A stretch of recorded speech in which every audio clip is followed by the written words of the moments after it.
This episode is brought to you by Elevate OS, the only all-in-one community operating system. Elevate OS transforms property management, combining resident engagement, reservations, rent payments, maintenance, and concierge services into a single super app.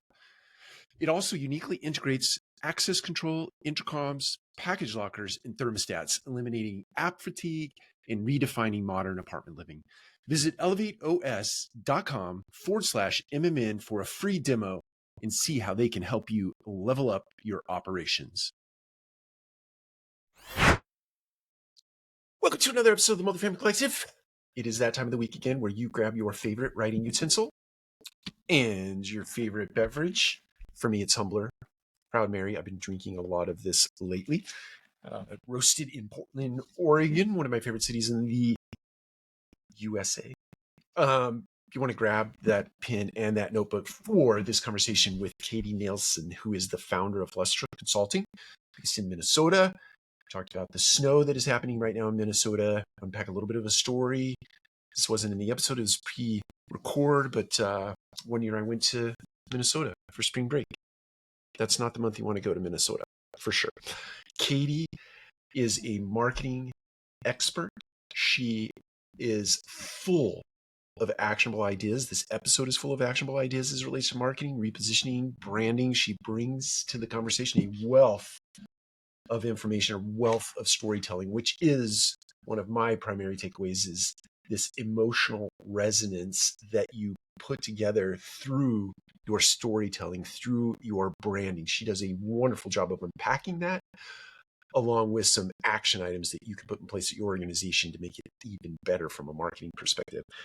She talked about resident stories and how you bake those stories into your narrative. She talked about everything from digital hygiene, if you're thinking about your digital curb to commode in the buyer's journey. She talked about some of the hygiene on the front end that was a good takeaway for me. I'm sure it will be a good takeaway for you. She just had a passion and an energy and a charisma about her that I think translates very well into a podcast episode where you can listen all the way to the end and take away things that you can make application of in your business starting tomorrow. Whatever day of the week this is, tomorrow you can make application and take action on the things you learned here. So again, grab your pen, grab your favorite beverage, and enjoy this conversation with Katie Nelson. Katie, welcome to the show. Thanks, Mike. Happy to be here. Yeah, and I know we were talking a little bit off camera. You're in the great state of Minnesota, and it sounds like it's snowing outside. I sure am. It is beautiful for the holidays, so very excited to have the snow. Do some outdoor activities in our negative temperatures here. Yeah, I love it. They always say, like, breaking the ice, don't talk about the weather, don't talk about sports, but hey, we just violated that. So yeah, why not? Why not? It's Friday, we're allowed. Well, hey, I really appreciate you investing a little bit of your time with me on the Multifamily Collective. And I'm really excited to dig into this conversation because marketing, even though I'm not classically trained, is near and dear to my heart. And I know your consulting service is sort of geared toward that. So why don't you start by giving us a little bit of your origin story, what prompted you to get into the consulting space as it relates to this, and just tell us about yourself. Sure, I would love to. Thank you so much for the introduction. I have been in multifamily real estate for, I'm just about to hit 19 years, and I love this space. I feel like it kind of encompasses you as a person, and you bring it out into your personal life as well. And I have, like many people, kind of fell into it, had no idea I wanted to do it. I didn't go to school for it, and fell into it in the on-site side and just really enjoyed it. I think for me, throughout my career in property management, is I love to find people homes. Homes is where you make memories. So many wonderful things happen in homes. You play games, and you have children and marriages, and just all the wonderful memories that you make. And no matter what I do in this industry, it all comes down to that one thing, and it's finding somebody their home. You know, it's so, Oh, go Oh, ahead. sorry. Go ahead, Mike. Yes. No, It's, I think it's so true, and it's what differentiates multifamily from other industries, right? It's yeah. probably the most important space in people's lives. Right. It's not just a product. I mean, yes, it's a space, but it's a space where you can create those memories and make a home. And so I think once I got into it, it just became a part of who I am, like many of us. I did leave for a little bit, but then came back as well. So that is kind of my origin story of falling into property management. I recently have made the move into marketing consulting for multifamily owners and operators and developers, which is kind of like my niche and what I've done with my previous company. And just love the fact that I'm able to stay in this space and be a part of something that I find very important. Yeah, I love that. It's when you spend 19 years plus minus doing something particular to an industry, and then you're able to step outside of that and give back to the industry in some way. I love that you've taken that leap. Yes, thank you so much. And Mike, I'm so sorry. Can we pause because my dog is going crazy? Gotta get her out of Yeah, here. no worries. I can edit that piece out. Okay. Yes, whatever you need to Okay. do, So and then we'll give me a moment bring so you I back can to get my dog out of here. Yeah, Oh, no worries. hubby got him. All right. We're good to go. Husband to the rescue. I love it. Yes, I know. I'm so glad he's here. I'm like, oh my gosh, come get the dog. Okay, good. All right. So what we'll do is I'll just in a second I'll say just a three pause, and then what I'm going to lead in with is maybe I'll say something like talk about why home is the most important space in a person's life or something like that, Mm-hmm. and then Okay, you can riff off of that. I think I can stitch that sure. together, no problem whatsoever. Yeah, Okay, all trust right. me. Thank you. We've had everything from cats to dogs to UPS guys to like Yeah, it's so it's like, or like somebody's right? kid will walk across the back and I like to so call those moments like humbling moments. Like that is, it's going to keep you humble. You will never be high on yourself if you understand life is going to happen. that's right.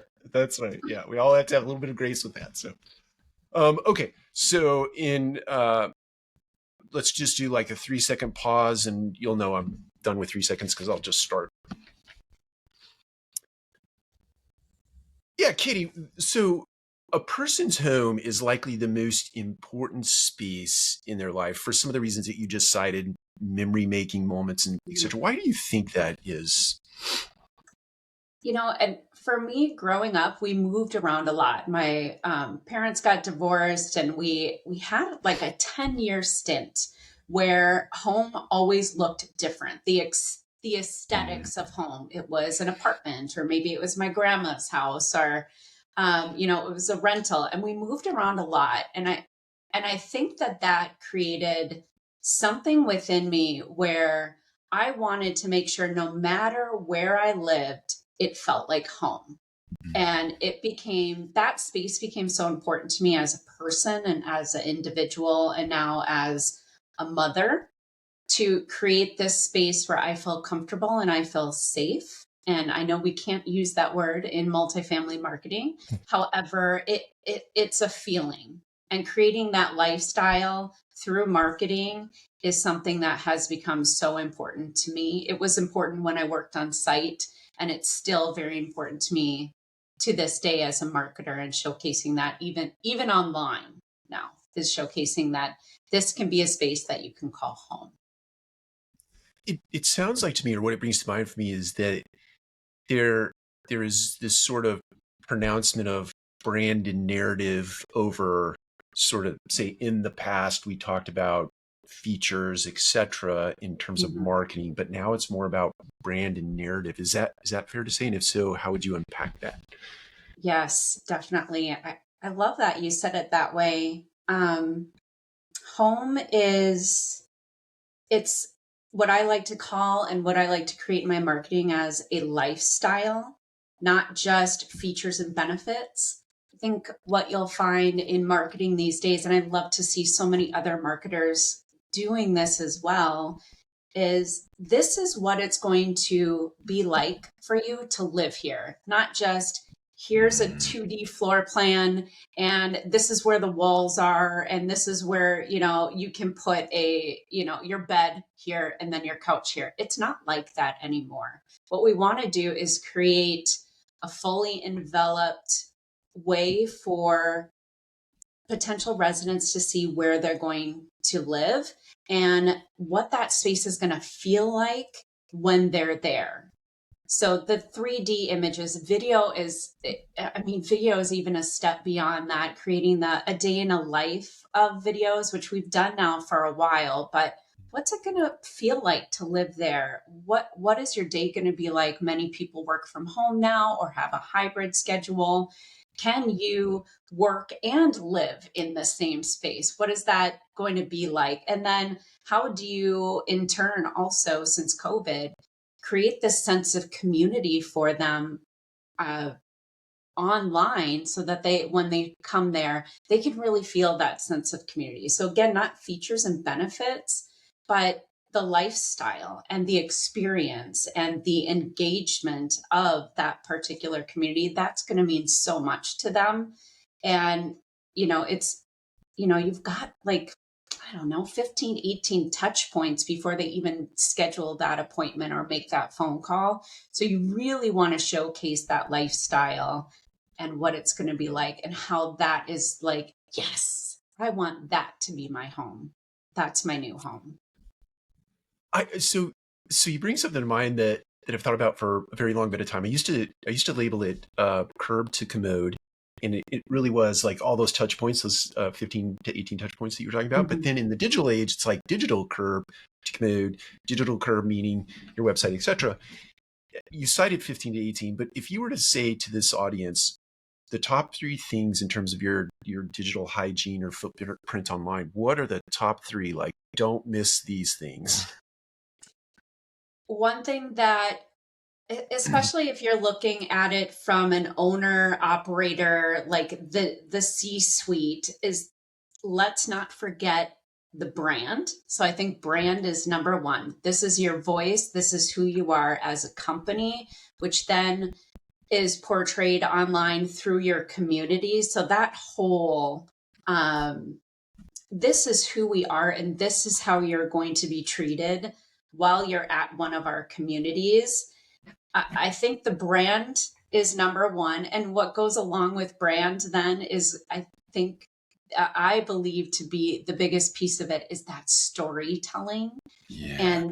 And it's really showcased through video. So those companies and communities who are leaning in on video, that's exactly the space you need to be in. People watch videos. I watch do-it-yourself videos to try to fix stuff. Or like, if I come up with a creative idea in my home, which really scares my husband, he's like, "Oh, what are you doing next?" He's like, "Oh, it's on this video and it looks so easy. I could do this." Really lean into that video to create like, this is how it feels to live here. You can do that now through video, not just pictures. So if you're an owner and operator and you're not leaning into that video space, please look into it and definitely do it. And there's so many places online that you can showcase that. So the brand and the video. And then I think we talk about AI and how important AI is. And yes, if you have not gotten into AI for your company, don't be scared, do it. But it is definitely still this partnership with humans. And so your on-site teams can really make it or break it as well, because there's so much information out there. Your customer or prospect is looking at all this information and then they're dwindling it down to their top 3. Their top 3 they're going to connect with and say, I want to either schedule a tour or I want to do a video tour. And once they do that, then it's going to reach into your AI human partnership.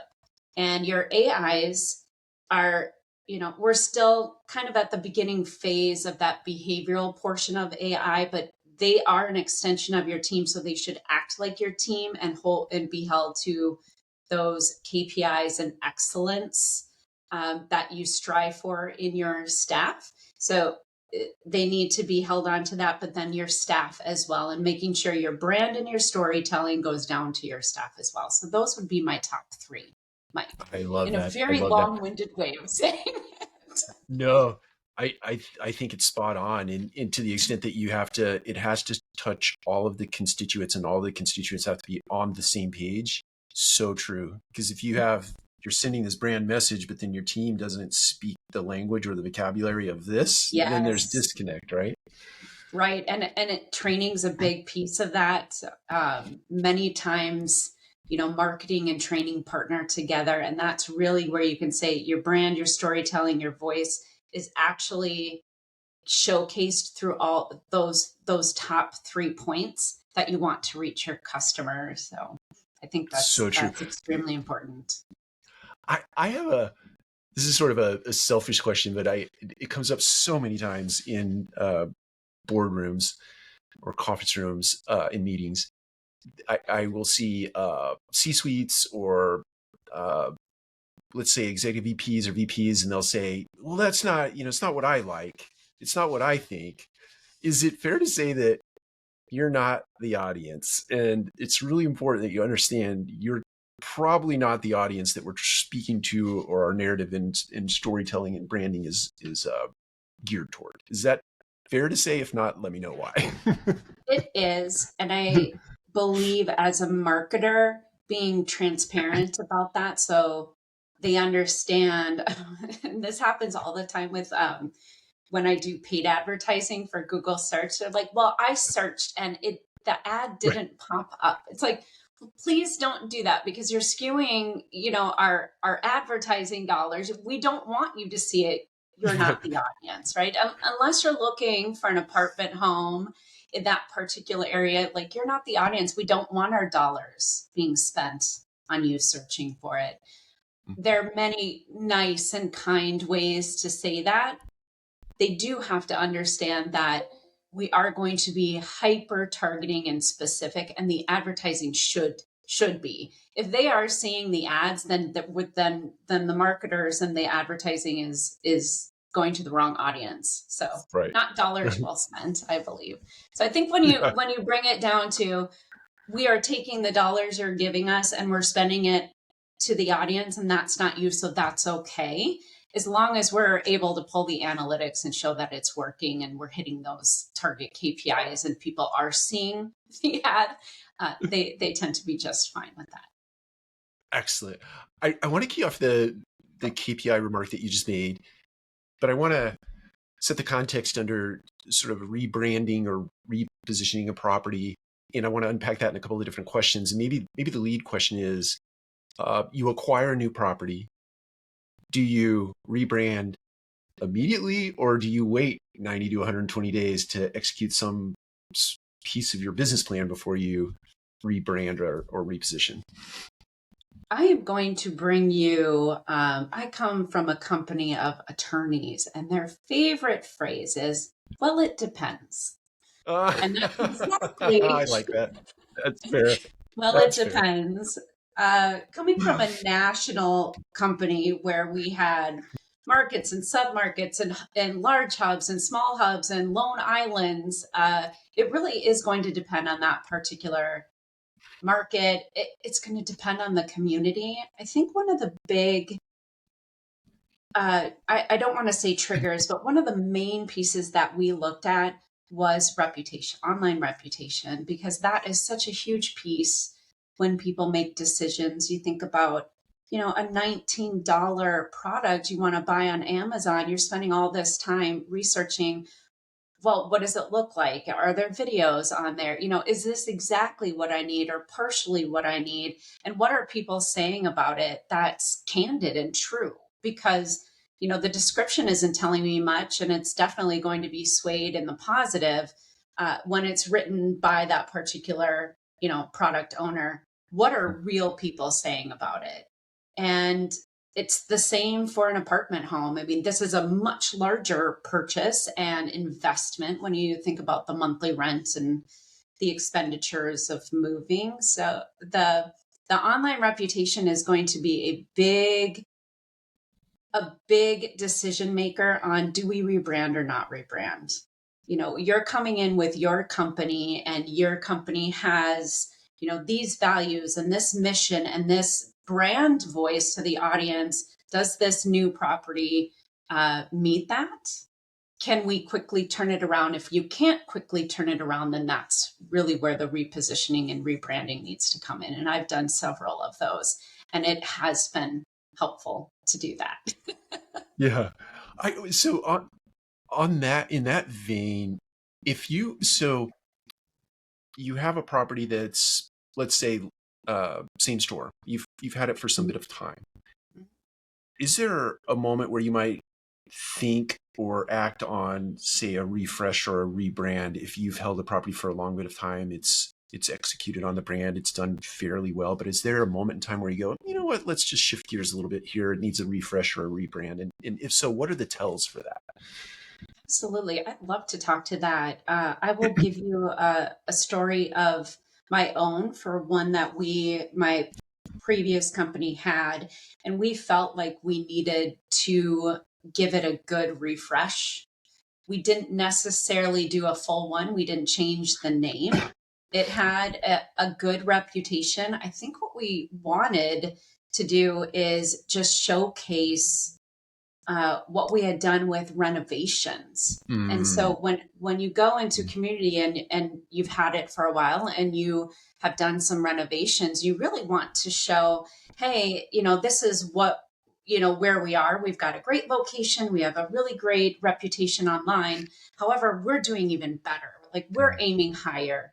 And in this particular story that we did this, it was because there were so many units coming online in that submarket, and it was an urban environment, so very close proximity. And we came in and we decided, hey, we've got new units. We really need to do renovations in particular buildings. And we did that. And we did this beautiful brand refresh. And it was so hyper specific to the audience. It was fun. It was Nashville. So it Oh, was fun. We did a Dolly Parton room, and we had, like, all these fun little icons for the doors and the lighting. And, it was just such a fun renovation. And we created beautiful outdoor spaces and this sense of community. We really wanted to showcase that, because in an urban environment, sometimes you can feel, when you're an apartment renter, you can just feel like a number in a community. But we really wanted this sense of, you live in Nashville. Like, this is one of the coolest places to live. We want you to feel like you live in Nashville. So we've done this beautiful renovation, and now we're creating this sense of community, that you're not just a number. Like, you live in one of the coolest cities of the world, and we have a really great, community involvement and engagement. So that's just a story from one of them that I've done, but that was probably the most fun. yeah, Nashville is such a great city. Yes. It brings to mind, I mean, when you're sitting down and you're thinking about the rebranding, the repositioning in a city like Nashville, there are some otherwise obvious things. I think you cited some of those, but I have to imagine that there are things that aren't so obvious. Let's call it data, right? How do you think about, maybe in that example or another example, pulling in more nuanced data to inform that rebrand or reposition that you're doing? Well, obviously, for Nashville, we're thinking music, and Yeah, you've yeah, got yeah. Broadway, which is right there. We're thinking that, but I loved that we could actually take it a step further. And in this particular case, we didn't do this, and I really wish we had. Mhm. Is to one of the things that they wanted to do was create a recording studio. Oh, wow. That would have just been so awesome. And they had the space for it. And I think it obviously came down to budget, Sure. but that would have just been one of the coolest things to have in an apartment community is, hey, we've got a recording studio. And in this Right. particular community, they had American Idol winners. They had musicians that were out on Broadway just doing their thing and doing it well. And it just would have been something really cool. Uh, one thing that I understand budget comes into play, and they decided not to do it. But I really love to talk about, again, let's go back to like features and benefits. So when Yeah. you think about capital budget and you're like, oh, I can't do this and I can't create this space for, our residents. However, I love to add things that don't cost a lot of money, and I call them more like lifestyle perks. Mhm. So this could be something like adding, pet services, additional pet services that they can have.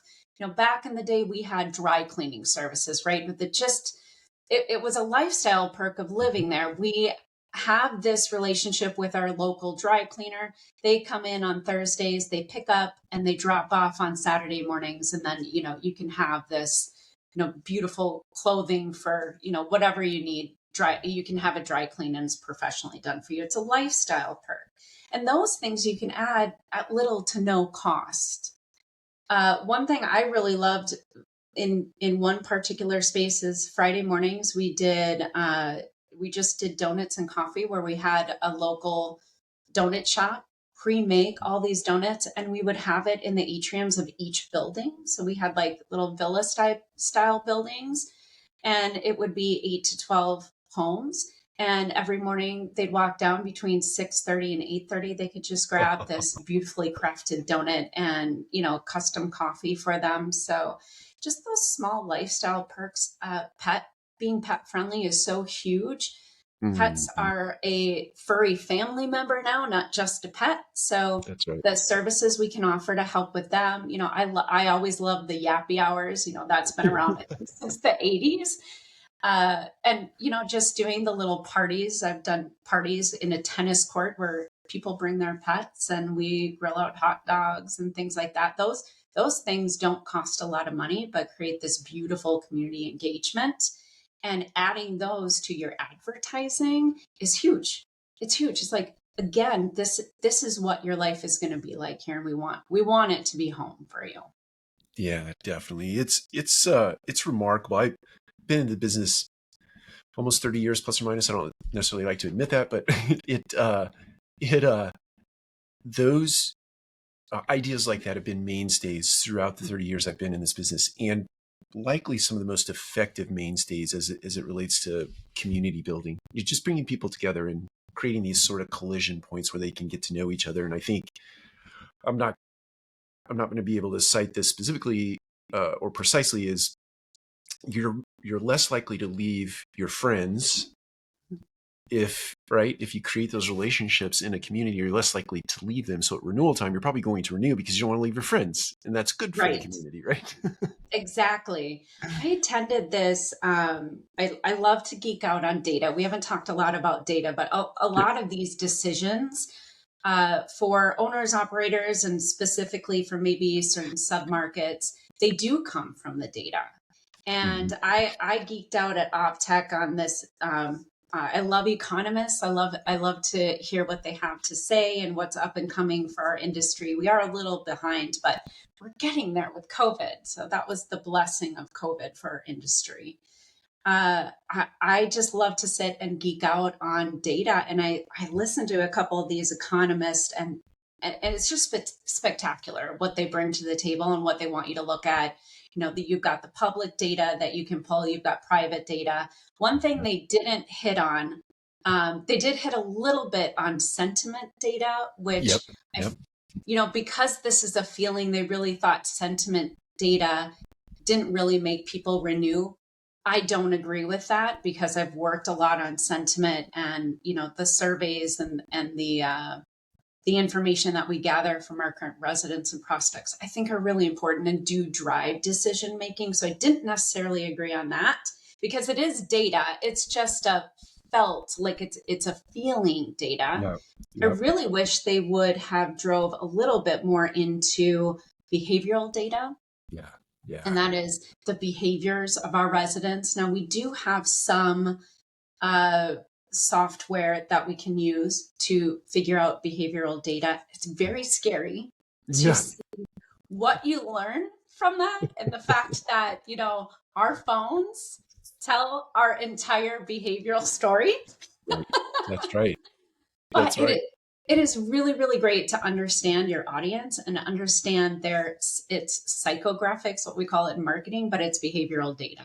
And it's really, really important to look at that and figure out where our dollars are best spent so that we can drive the right people into the right homes. That's right. I want to segue based on that end cap that you just put on. When you're thinking about uh,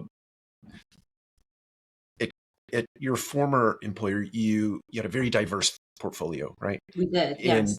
if you're driving that audience in a diverse portfolio, my imagination tells me you have good through lines, but you're also thinking about somebody that's going to live in the A or the B or the C community, a different audience altogether. How do you Mhm. think about that? Oh my goodness, I love this so much. My former company, a lot of the marketing we did, it wasn't just one size fits all. It wasn't all conventional. We were half affordable. We had a lot of mixed use communities. Those are a lot of fun to do. We were Definitely. diving into student housing. That's completely different, just a completely different marketing thought process, So true. especially when it comes to renewals and leasing, like the Mhm. biggest parts of marketing, totally different. Uh, I well, one thing that I always trained on when I came into this corporate position, we did a lot of training for the the new employees that were coming on that were doing leasing and the assistant managers and managers.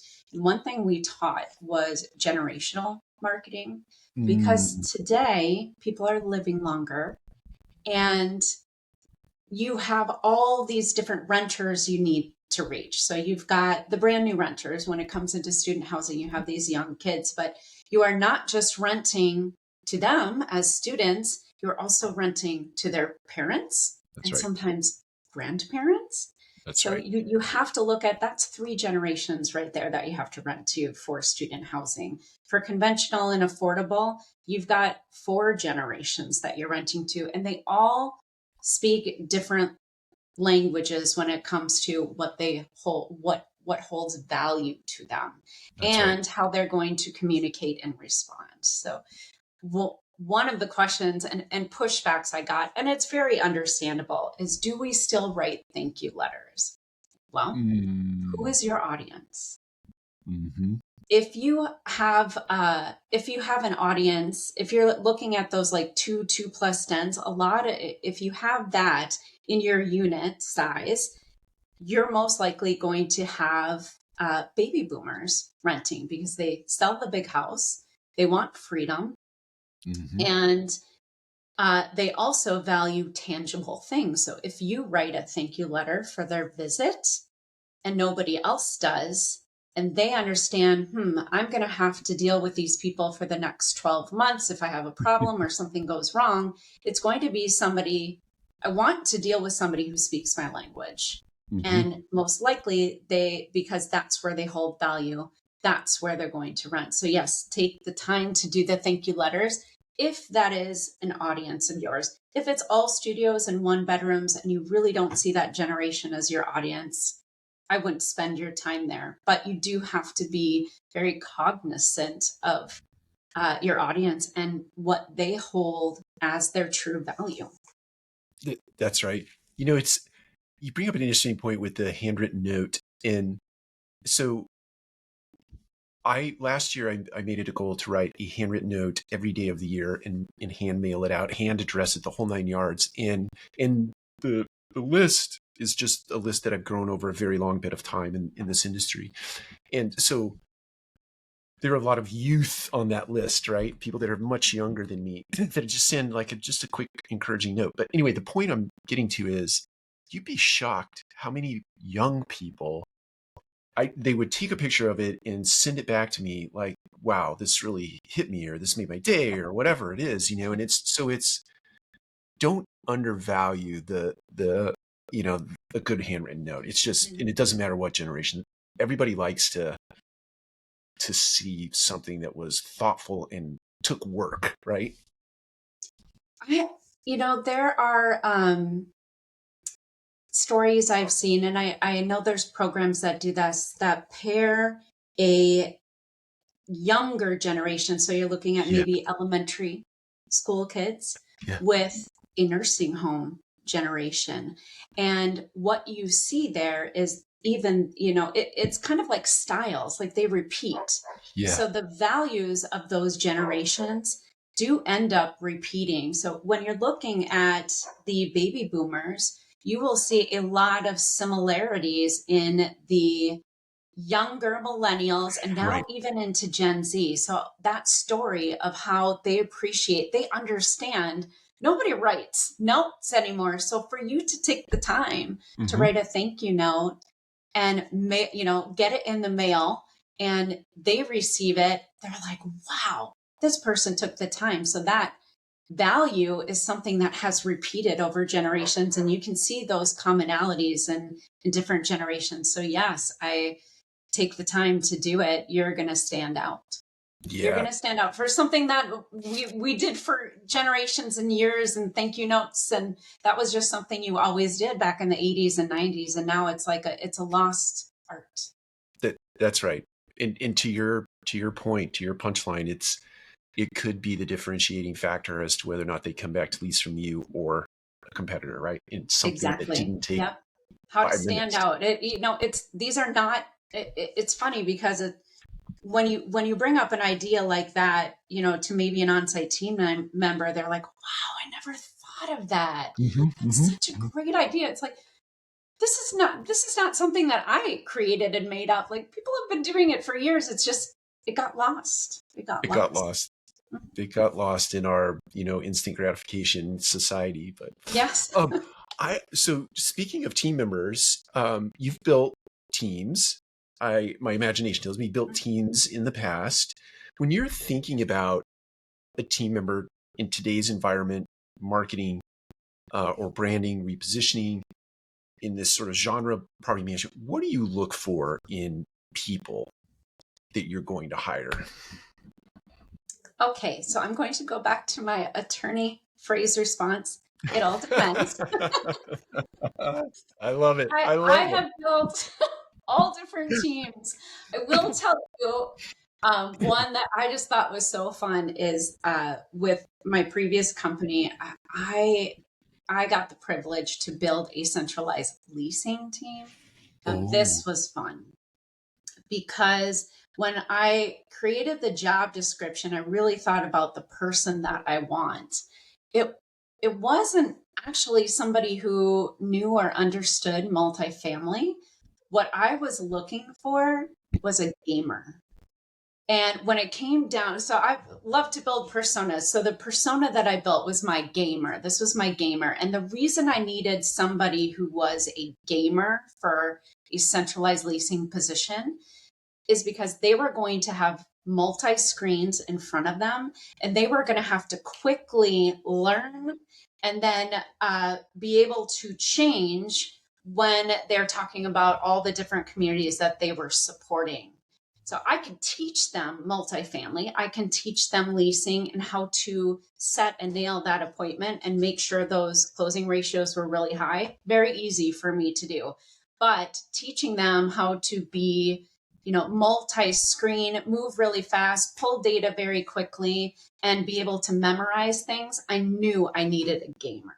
And isn't mhm. that strange? Like, you wouldn't think that in multifamily, but my first hire was a gamer, and she was phenomenal. Phenomenal. I believe that. They all the skills necessary to.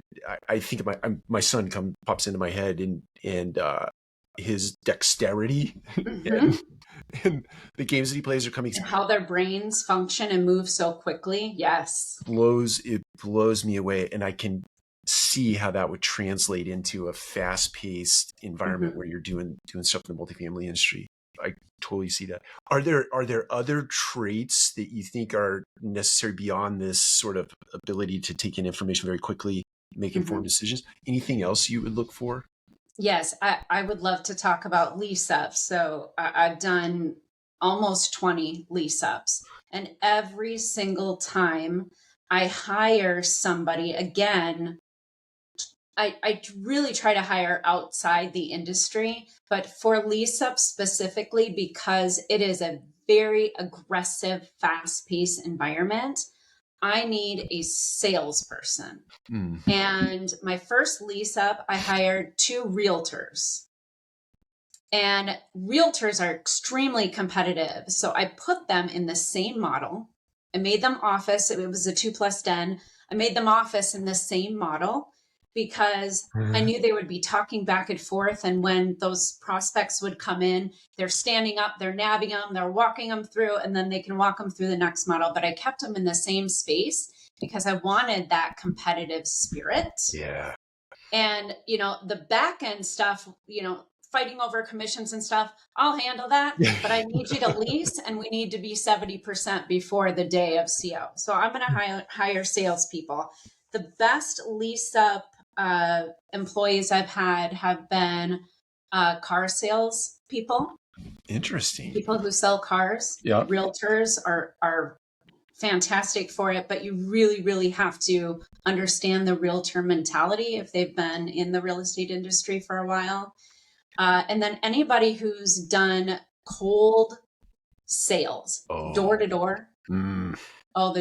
They have to have a thick skin and just understand, bam, get the next one, right? Yeah. Bam, get the next one. I'm not going to let that negativity sit here and, they don't want this to be their own, get the next one. Or how can we do better next time? So salesperson is great. They're great for lease ups, and you'll have a very successful lease up when you hire salespeople. Yeah, it's interesting. Very quick story about a realtor / salesperson. So my mentor in real estate, I started out selling single family homes at Remax, the Remax franchise, and my mentor who taught me the business, he told me a story about him getting into the industry. He started out as a door-to-door salesperson for insurance, I think was the product. But he said, Mike, I used to go to a door. Somebody would tell me no. I would walk to the end of the driveway and I would pump my fist and jump up and down and say yes. And I'm like, looking at him quizzically, like, what do you mean you didn't get the sale? He's like, I knew I was that much closer to a yes every time I heard a no. Right. The rule of 10, right? Yeah. I just need to talk to 10 people. I've ran sales teams, so I just need to talk to 10 people. And out of that, I'll get a minimum of 1. So if it's a no, the next one could be yes. You just keep going. Yeah, you just let it roll off your back. You have to in that type of an environment when you're selling. It's just and one other thing, Mike, I would like to bring to the table, because I love thinking outside the box. When I left the industry and came back, I remember my regional manager at the time who hired me back. He said, "You are a much better." He's like, "You were a really good manager when you left. You are a great manager now," because I learned so many things just being outside the industry and then coming back and being able to bring those things back to the industry. So don't be afraid to do something different and do something that not everyone is doing, because that's going to differentiate you from the others. I also love to hire, and I've seen this too, just on the vendor supplier side, when they bring in people for specific positions, that you can hire out of the hospitality industry. That's great for like resident retention. If you really struggle with that, hire somebody who's got really great guest service capabilities. And then I've always believed anyone who's had restaurant serving experience, they're pretty much good at anything. Yeah, that's very true. They're very quick on their feet. Yes, that's right. Upselling, they're really good at upselling. That's right. Well, I want to, as we sort of draw to a close here, I want to give you a chance to talk about if you're looking out at the horizon of multifamily branding, marketing, et cetera, there's a sort of neat horizon out there. At least I think there's a neat horizon out there. Talk to us about what you're looking at, what you're seeing, what you think that information will do to influence marketing and multifamily on the go forward. Well, I think if you listen to the data, you're going to find out a lot. But you also have to pair that with listening to the people that live and work in that particular area where you're trying to market. I've been at a lot of roundtables where I hear companies, especially maybe the smaller property management companies, maybe under 10,000 units or so. I hear a lot that they're scared to dive into AI. If you're not already using some type of AI, whether it's in, gathering rent or, following up on delinquencies, it could be anything, within the maintenance sector, but also, marketing and leasing is huge. There's a lot of AI opportunities there. Don't be scared, dive in. It's not one particular program is best, but find what's best for you and what's best for your company, and something that you can manage easily. A lot of them are just they're a heavy setup, but after that, then it's really just making sure you're kind of tweaking it and training and helping that AI understand what the story and the brand that you portray. So don't be scared with that, but also don't forget the importance of human touch still, So and true. ensuring that your values are instilled in your human touch as well and your staff members. And I think happy team members make happy residents. So if they're not happy on site, you're not going to have happy residents either, and that sentiment's going to fall into the negative. So I think those are probably the two easiest things to do, and just make sure that you're always giving to your people, your site teams, and that they feel valued, and that they have a space where they feel valued and empowered and can bring up suggestions if they have it. They know a lot. And then also, incorporating that with bringing in some AI efficiency tools just to make lives a little bit easier, and also meet your prospects where they want to be met. Yeah, I mean, you're so spot on with the human touch piece. It's just because you have technology that you can incorporate into your workflows doesn't mean the human goes away. It just means the human becomes more pronounced, and they can really focus on relationship as opposed to Yes, sort of transactional nature of this business. So exactly. I love that. Well, is there anything that I haven't asked you that you think the audience might find interesting? The answer might seem interesting to them before I give you a chance to tell people about your company and where they can find out more.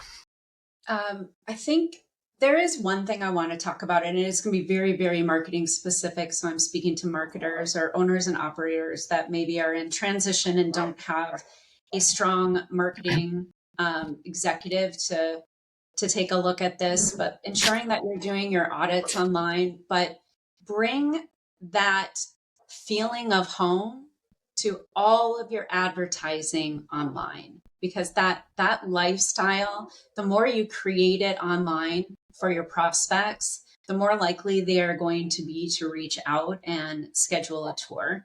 So of course that lead to tour percentage is so important. And if that goes down, then everything else goes down. So you want to make sure that you're creating this lifestyle online. They can see and feel what it's going to be like to live there through video.